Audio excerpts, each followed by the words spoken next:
Hey guys, hope you've been well. We are back. Dr. Kristina is back on set. I don't know if Dr. I should introduce you anymore. Maybe there are those who don't. There are those who don't know you. So Dr. introduce yourself. Hi everyone, my name is Dr. Kristina Sule and I'm a consultant obstetrician and a general and cosmetic gynecologist at my private practice, Alora Medical Practice, and thank you so much for once again having me here, Kathy. You're welcome. You're welcome. We had missed you. Oh, thank you. On today's video, we're going to be talking about abnormal periods. And before we even go further, I'd like to ask Dr. what is abnormal periods? Because I guess that's a very broad statement. So please. Yeah, so abnormal periods, and why it's really important for us to understand what a normal period is because when we know what a normal one is then now what informs us on what an abnormal one is. So generally a period cycle, that's a cycle length, is supposed to be between 21 and 35 days. Okay. So if your period cycle, meaning from the day it starts to the day it comes again, is less than 21 days or more than 35 days, that's actually abnormal. Less than 21 would be a very short cycle and more than 35 would be a very long cycle. Okay. Now that's in terms of the length. Now in terms of the days you're supposed to actually menstruate, it should be between 2 and 7 days. So if you menstruate less than 2 days, that's very little menstruation. That's a very light menstrual period. And if you menstruate more than 8 days, that's a problem as well, yeah, because that's a prolonged menstrual period. But there's also other abnormalities that women face. For example, a painful period is actually an abnormal period. And by pain, we're talking about a period that's debilitating you. You can't go to work, you can't go to school, you can't perform your functions, something that keeps you at home bedridden, you know, or something that requires very strong medication, like women who have to go for injectable medication when they have a period. That's not a normal period, yeah? Or a period that is very heavy. You know, women who have to change 10 to 12 pads within the day and there's still another coming in the night, or use a tampon plus a pad because they're gonna leak and the blood is gonna go everywhere. So when it's very heavy, that's also a problem, yeah? And then also if it's very light, you know, like a woman who gets just spotting for a few hours in a month, that's also an abnormal period. So if it's extremely painful, extremely heavy, extremely light, too long, too short, those are all abnormal periods. Okay. Yeah. And is age a factor? Yes, age is a factor in two ways. For example, if a woman is menopausal or perimenopausal, then of course we expect her periods to start coming less frequently. So sometimes I get patients who are like 48 years old and they say, look, I've only had, say, 3 periods this year. That's actually not unusual because they're approaching menopause, so the periods need to get less and less. And at the same time, in terms of age, we have girls who have just started their period, so their body does not know how to menstruate. It needs to learn and develop a cycle. So those kind of women those kind of girls will also not have a regular period. And sometimes a girl can have a period start and then have nothing for 3 months, and then it comes back, and that's perfectly normal because the body is still learning how to menstruate. So age is a factor, yes. Age is a factor. Yeah. So Dr. for I'm talking about maybe most women, is I think we are taught growing up, you know, periods is do you walk into a doctor's office, do you walk in a gynae's office and say I'm here because I have irregular periods? What would you say about that to women? Would you, if they, because they know their body best, if they sense that they have irregular periods, is it okay for me to walk to a gynae's office and book a consultation? Is it reason enough? Yeah, actually that's a really important question because we want to create a culture where women attend to all their reproductive health needs, yeah, anything that seems abnormal to them. So maybe when you are growing up, when I was growing up and you had an abnormal period, either something that was irregular or too painful, you'll be told by a parent, like, look, this is what to expect, like that's how just a woman's life is, you know, no need for concern. But we want to develop a culture where, first of all, girls see a doctor upon their first menstruation or even prior if possible, so that they can have a talk and just understand understand what the expectation should be, feminine hygiene, you know, so that when their period, the cycle, so the period disappears, they're not worried. They're like, oh, this I already discussed with my gynecologist. So just a culture of coming to see a gyna early, immediately menstruation starts. But also as it continues, whenever there's a problem or there's any kind of abnormality, one needs to be able to see a gynecologist, because if you miss a period, sometimes it could be something as simple as pregnancy. So you really do need to see a gynecologist. You know, it's very important. If there's any abnormality that you note, you'd rather be reassured by your gyna and told, look, this is nothing to worry about, than find out that it was actually something really serious that required attention a lot earlier. Yeah. What could make your period irregular, Dr.? So there's a number of reasons why your period could be irregular. I think the most common one is pregnancy. If your period disappears, the first thing I think your gynecologist has to do is confirm that you're actually not pregnant. So for me, in medical school, we are taught any woman who comes with a menstrual irregularity is pregnant until proven otherwise. So now, once we have confirmed that it's actually not pregnancy and we can put that aside, then there's actually many reasons. A woman could be on contraception, which could make her period irregular, especially if it's progesterone-based contraception, because that tends to make your period disappear sometimes. It makes you get spotting occasionally, either before or after the period or in between cycles. So one must consider their contraception. Or once again, as we mentioned, it could be just an age issue, such that it's very early in life or very late in life, where your cycle is just naturally either beginning to pick up or, you know, kind of dying down. Also, we could have things like polyps.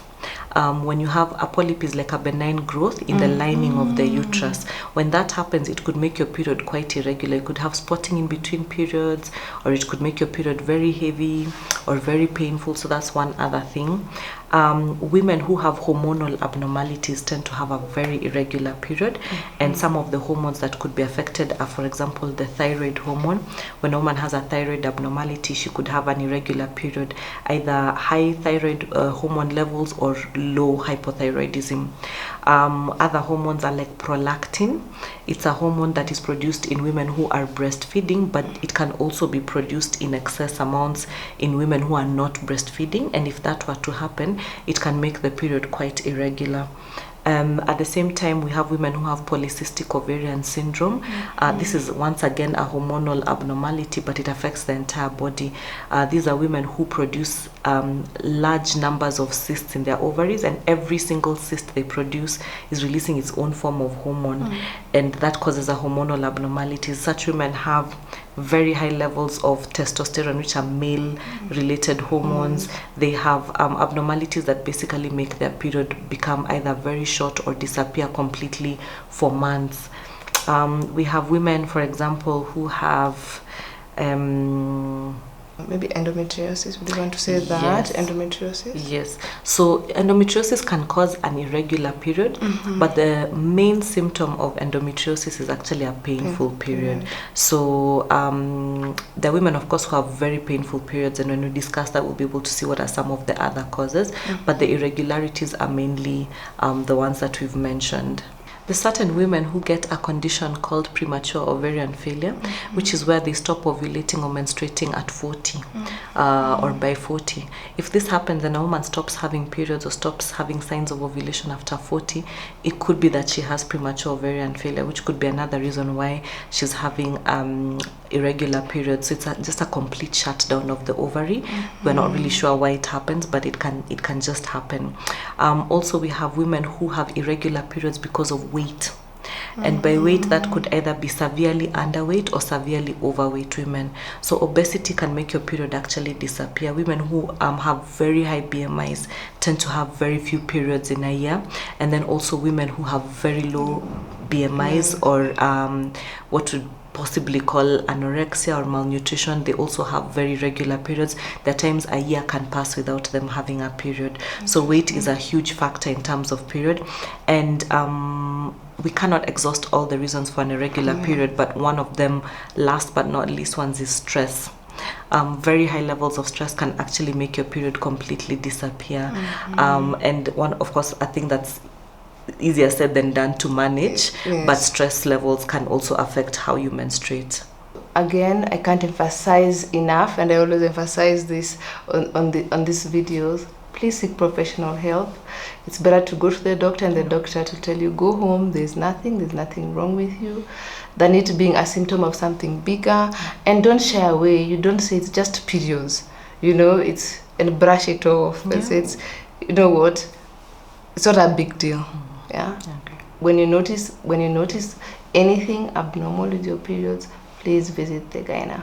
I've met a few women who say, when they have periods, like, it's such a painful experience. Yeah. It's so painful. They have to go to get injections. They have to take time away from work. It reduces their productivity. It's actually a time of the month they dread. Yeah. So what could be the reason for painful periods, extremely painful periods? Yeah. Just as you've said, painful periods, actually pain during periods is one of the most common symptoms of period abnormality. Mm-hmm. First of all, women need to understand what is the threshold of pain. Many people ask me, how painful is painful? Mm-hmm. It's a very difficult question to answer, but basically, as I'd mentioned before, your period pain shouldn't debilitate you. Mm-hmm. You shouldn't be bedridden. You shouldn't be, you can't leave the house. You can't perform your functions. You shouldn't have injectables, because all that just signifies that the pain is actually way too much. Mm-hmm. But some of the reasons why you could be having a painful period, and the most common one, is actually endometriosis. And endometriosis is where the lining of the uterus escapes the uterus and goes to a different site, right? And so this lining is now found in a new site, and that could be the ovary, the top of the uterus, the bladder, the rectum, any organ in the abdomen, any organ in the chest, honestly, even the brain. It could go anywhere in the body. The most common location is obviously in the pelvis, which is in the ovary, on top of the uterus, and other organs in the pelvis. Now, when it goes to this new area, it actually sheds itself in that area.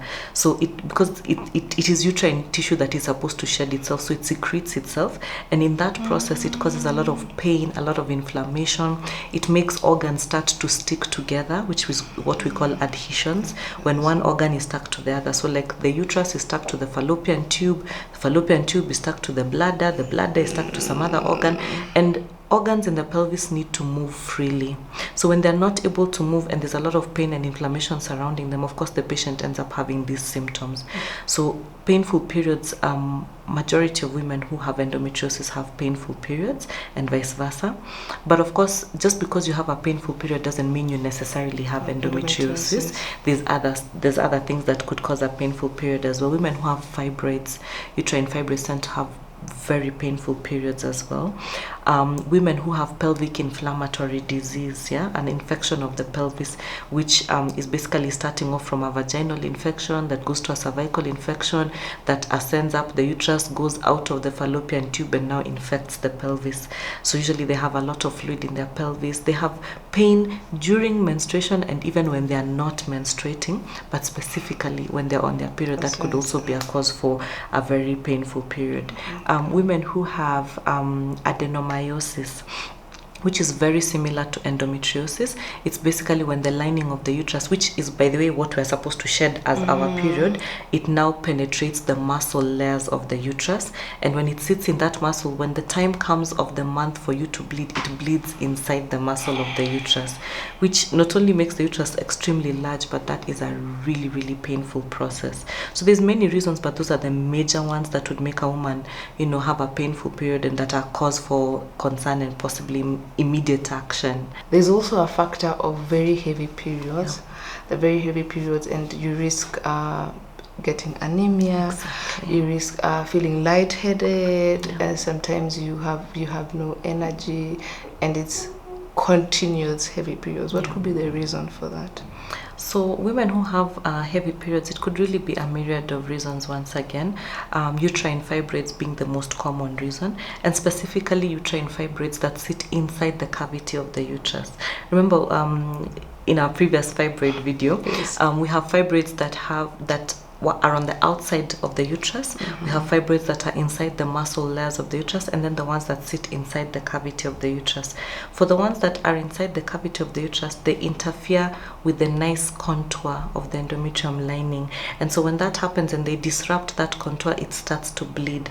It can bleed in between periods. During the period becomes very heavy. And of course, as you mentioned, there's a lot of blood loss that is involved in that, which eventually can be very dangerous for the body. So fibroids is one of the reasons. Adenomyosis is also a reason for heavy bleeding. Women who actually have a blood disorder, so women who are not able to clot their blood very well. And you see the women who come and they tell a doctor, me, I've always had a heavy period ever since I started my periods, but actually they have a bleeding disorder. And that's something that needs to be diagnosed, which is another importance of, seeing a gynecologist so they can make that diagnosis for you. As I previously mentioned, a woman who has a polyp, which is a growth inside the uterus, could tend to bleed quite heavily. Women who have cancer, both cervical cancer and endometrial cancer. I remember the very first cervical cancer patient that I lost at Kenyatta Hospital when I was a registrar was a patient who came in, she was 28 years old, came in with cervical cancer, stage 4, and a very, very heavy amount of bleeding, torrential bleeding. So sometimes you just think my period is heavy, but actually it's late stages of cervical cancer, or late stages of uterine or endometrial cancer. So cancer is another reason why a woman would bleed quite heavily.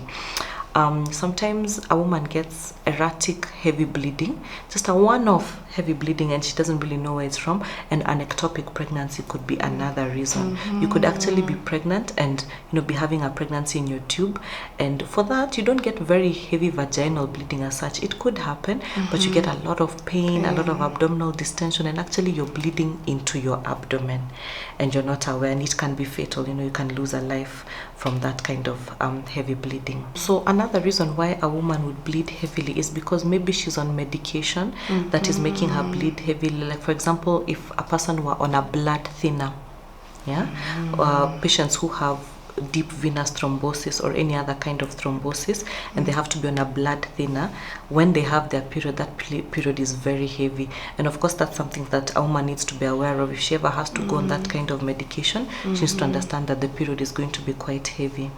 Women who have certain forms of contraception, like the copper intrauterine device, comes with a lot of heavy bleeding in some women, bleeding in between periods. Many women after insertion notice their period is much heavier, much more painful, with a lot of spotting in between periods. So those could be some of the potential causes of heavy bleeding. Yeah. I think when you talk about bleeding, Dr. I don't know if it's something you've seen in your profession. Do you think there's a stigma around periods and women bleeding? Do you think it stops women from saying when something is abnormal or when something doesn't feel right when it comes to our periods? Yeah, there's definitely a lot of stigma that surrounds periods. And maybe it's a cultural issue, but it's something that is ingrained into us from the time that we start menstruating. That if you're a girl, if your period is heavy, it's a bad thing, or you have to hide your period. Shameful. Exactly, it's a shameful thing. So there's a lot of stigma that surrounds periods. Of course, even our partners and spouses also develop some form of stigma to a woman who's having a very heavy period. They wonder, is she having cancer? Is she infertile? What problem is happening here? Why is her period so heavy? And even a lot of stigma in the workplace. Women are at a meeting, they know they have a very heavy period, they can't walk out of the room because they know maybe there's some leakage that's happening, or the period is so heavy it'll pour down her legs, so she literally can't even leave her desk to even go and change her her sanitary wear. And it happens even amongst doctors. Sometimes we're literally operating in a surgery and you have a heavy period and you can't walk out, and you wonder, what will people say about me, if I stain myself. So there's a lot of stigma that surrounds menstruation, for sure. Which also means we need to have this conversation. We also have to have our men also having these conversations. Exactly. And to let women know it is okay if it happens, not reduce the judgment. Before we go to diagnosis, Dr. There's a myth that we hear many people saying around us in society, especially women, among women, if you have very painful periods, don't worry. When you give birth, your first child, the period pain will go away, and you won't bleed as much. Just wait till you give birth. Well, that's actually not entirely untrue. It's not untrue. you shouldn't wait. You should seek help. But we're not waiting. You're not going to We're wait. going to seek professional help. But it's not entirely untrue, and this is the reason. Remember, I mentioned majority of women who have painful periods actually have endometriosis, and endometriosis and endometriotic tissue grows under the influence of estrogen. So as long as you produce estrogen, you're always at risk of having endometriosis. When your estrogen production stops, like towards menopause, it's difficult to get endometriosis, and also the endometriosis symptoms for those who have it start calming down, sort of.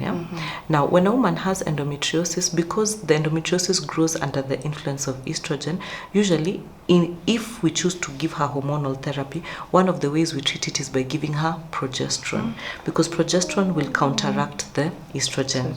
Now, during pregnancy, we produce a lot of progesterone. So for women who manage to conceive while having endometriosis, during pregnancy, the body produces so much progesterone that it literally makes the endometriosis shrink. So the body is treating itself. And because the progesterone that will be produced over 10 months of pregnancy, it's like a 10-month progesterone therapy. So sometimes all the endometriotic tissue can shrink and even disappear, which is the reason why after delivery, there's no more period pain, because the endometriosis is actually being treated by the body being pregnant. So it's not entirely untrue. It does actually make a lot of sense, because it's like receiving 10 months of high-dose progesterone therapy, and then now once the pregnancy is over, the endometriosis has been treated, and that's why the period doesn't come back as being painful. That doesn't mean that a woman can't have endometriosis after having a baby, or can't have painful periods after having a baby. That's possible. But for the women who have normal periods or painless, or just the period that's not minimally painful period after a baby, that's the reason. Okay, there's a medical science. There's an explanation. There's an explanation to it. Yeah. We move on directly to diagnostic. So I come to you, we've ascertained that I have abnormal periods. What are the tests that you will suggest for your patient, or the tests that people usually run after we have ascertained that you have abnormal periods? Well, there are very many different tests, and of course the testing really depends on the kind of abnormality that you have. For example, if a woman were to come with a very heavy period, one of the things that I would want to do is an ultrasound, because I want to see what is the structure of the uterus, what is the structure of the ovaries. Does she have a fibroid, for example? Does she have an ovarian cyst, which could actually be endometriosis? How is her uterus, ovary, and cervix looking like, such that we can know, is there an immediate reason that we can point out and say this is the reason why you're bleeding heavily. Another test, so ultrasound is one of the really basic tests that almost all women would get when they go to see a gynecologist. Another test would be a blood test to see the hemoglobin levels, because if you tell me that you've been bleeding heavily, I need to see, do you have anemia? Even before I attend to what is causing the bleeding, I want to see what effect has it had on your body.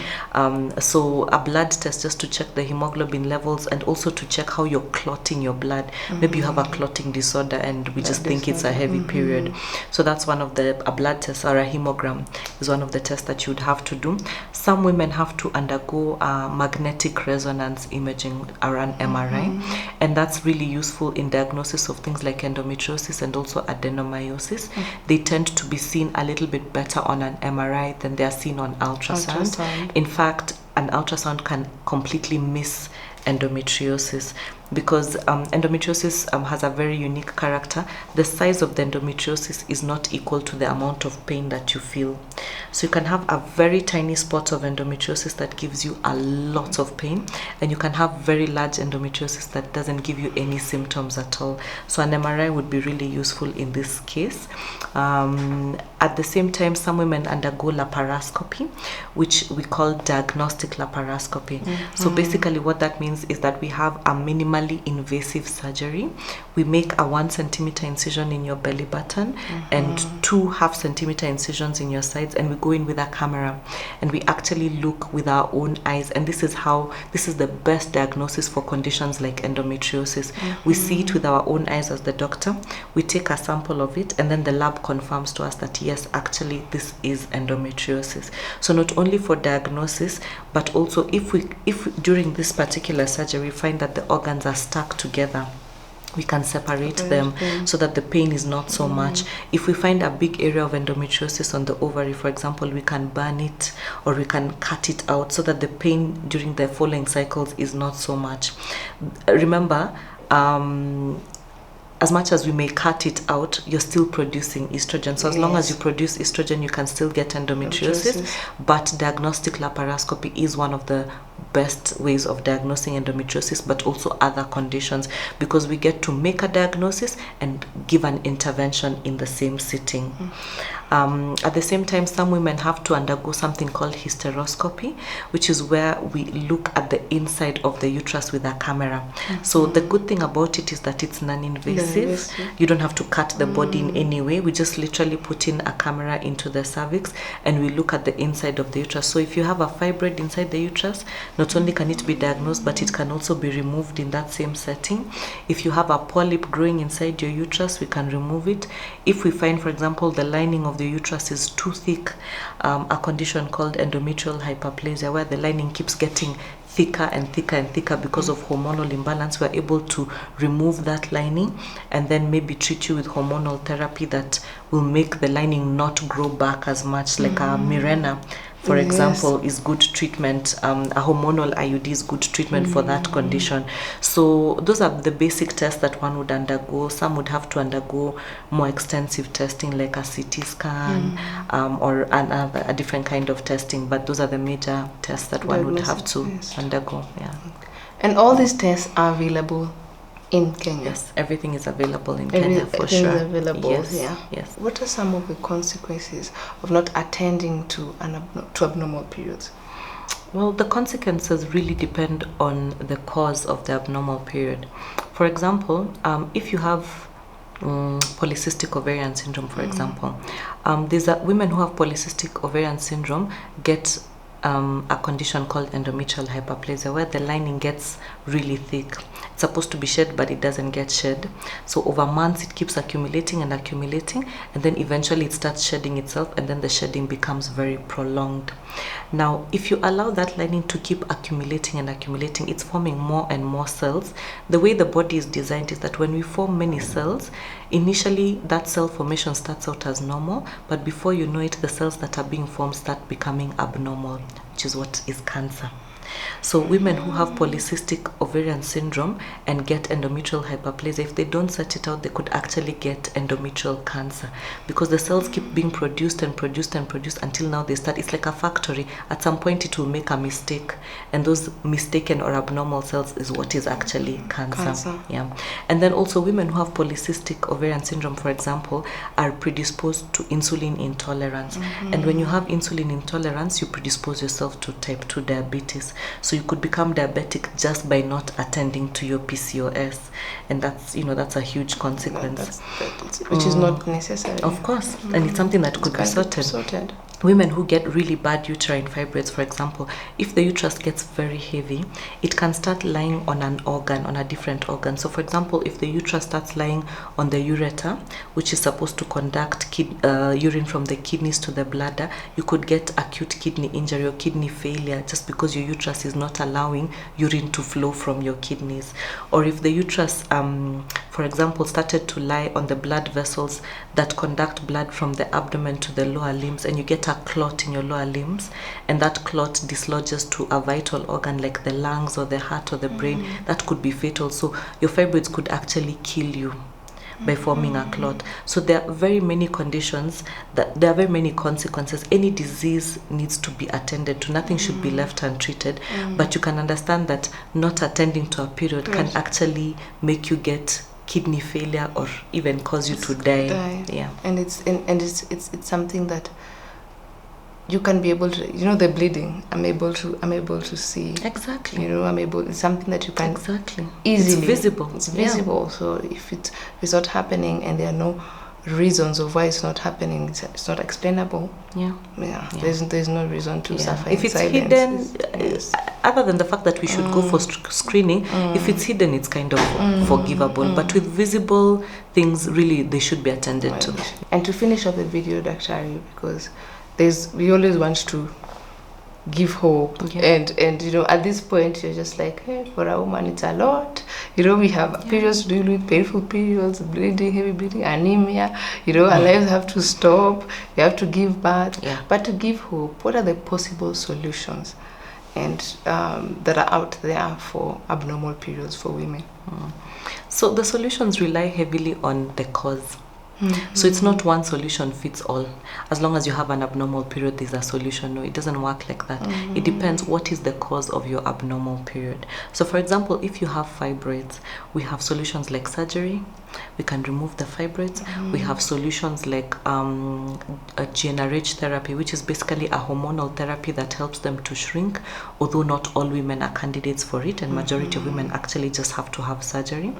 We have another solution called uterine artery embolization, which is basically where we create a synthetic clot in the artery that supplies the uterus. So we deny the uterus its blood supply, meaning the estrogen cannot reach the fibroids, so they just start shrinking and eventually they disappear, or at least they stop causing the symptoms. Also a really good therapy. Once again, not everybody is a candidate for that therapy. We have hormonal solutions, as I mentioned, like the GnRH therapy. We have hormonal solutions for endometriosis. We can either give oral progesterone for some months, or we can put in a hormonal IUD. That's another solution for painful or heavy periods. It's actually able to treat that. So it provides you with the solution to your heavy painful period and contraception at the same time. Yeah, which is fantastic. That is perfect. Yeah. For lack of a better word. Yeah, it works very well. Other hormonal therapies include even things like oral contraceptive pills for women who have irregular periods because of just a hormonal abnormality or polycystic ovarian syndrome. We can regularize their period using a contraceptive pill for a short amount of time, and then they can discontinue, and hopefully their period cycle returns, back to normal. We have other therapies for hormonal problems. For example, if you have a thyroid problem and that's the thing that is causing your irregular periods, then you should take medication to normalize your thyroid levels. So if they're high, we can lower them. If they're low, we can raise them, and that would ideally help your period to restore back to normal. We have surgeries like hysteroscopic removal or hysteroscopic surgery for fibroids that are inside the cavity of the uterus. So we go with the camera, as I mentioned, remove the fibroid that's inside the cavity. We could remove the polyp that's growing inside the uterus in the same manner without cutting you at all. We just go in with the camera, find it, remove it, and come out. If, of course, you have extensive cancer, then you need, chemotherapy, radiotherapy, surgery, because maybe it's the cancer that is causing you the bleeding. If, for example, you are towards menopause, we're not going to restore your period, but we're going to reassure you and counsel you and tell you, like, look, this is something that you should expect. So the treatment really relies heavily on what the cause is. Once the cause is established, the treatment is able to be given to the patient in the appropriate manner. Women who have, for example, polycystic ovarian syndrome, one of the newer therapies right now is myo-inositol, which is able to treat their insulin resistance and restore the polycystic. If it may not cure, but it manages to a large extent polycystic ovarian syndrome. So knowing the diagnosis is very, very important. Both of us may be bleeding heavily, but I may be bleeding because of a polyp, and you may be bleeding because of a fibroid, and so our therapies will be completely different. So another solution to painful periods sometimes is just medication in terms of pain medication. In the endometriosis protocols, the international ones, sometimes they say you just need to start off with medication such as Brufen. And see whether that's going to work for a few cycles. And for some women that's sufficient, but for some it's very extensive and that's not sufficient, and they have to escalate to a second, third, fourth line of therapy. So sometimes a painkiller is sufficient, especially if the pain is not too debilitating. Another solution for older women or women who are done with having babies is simply having a hysterectomy, because really there's no need to have very painful, very heavy periods at a very advanced age. When the uterus is a child-bearing organ, its purpose is to hold a baby. So if childbearing is over, it's very unfair when a non-vital organ makes a vital organ stop functioning. The uterus has a function of carrying a pregnancy. Once that function is over and the person is sure that the function is over, they keep experiencing these symptoms. It's not fair to make your uterus make you lose your kidney, or it's not fair to have your uterus make you get a blood clot and die. So if you're sure and you're up for the surgery and your gynecologist has explained to you all the benefits and risks, a hysterectomy is actually also a solution to very severe abnormal periods. So all in all, seek expert help. Yeah. Go see your gyna. We always say frequent checkups. Yeah. And this is where you whenever you know your body best, you know when this is abnormal and it's not normal. Yeah. You've been living in that body for as long as you've been alive. As long as you've been alive, and so you know what is abnormal and not abnormal. And like we say, it's better to go see the gyna and they send you home with there's no issue. And if they are, like we've heard in this video, that there are ways to diagnose, there are treatments, there is hope. But as women, we need to be woke and we need to take care of ourselves. Thank you, Dr. Ari, for coming on set today. Thank you for having me. Again, free consultation. I always tell Dr. Ari, every time I meet her, it's free consultation. We learn every day. I've learned a lot from this video. Ladies, if you have any questions for Dr. Ari, you can leave them on this video on the inbox. You can also reach out to Dr. Ari at her clinic. You can let them know, those who don't know, where your clinic is situated. Yeah, my clinic is at Upper Hill, Alora Medical Practice in Fortis Suites, 6th floor, Suite 1. I'm happy to answer questions, during a physical consultation or during DMs. If there are some things that are not understandable, you can also plug into my channel. It's called Your Free Consult on YouTube. There's some detailed explanations about some of these conditions as well. Okay. And if you guys want to have a series with Dr. Ari, if you want more of these videos, let me know the topics you'd like to discuss. Let me know in the comments below. And thank you very much for watching. And until next time, bye-bye. Bye.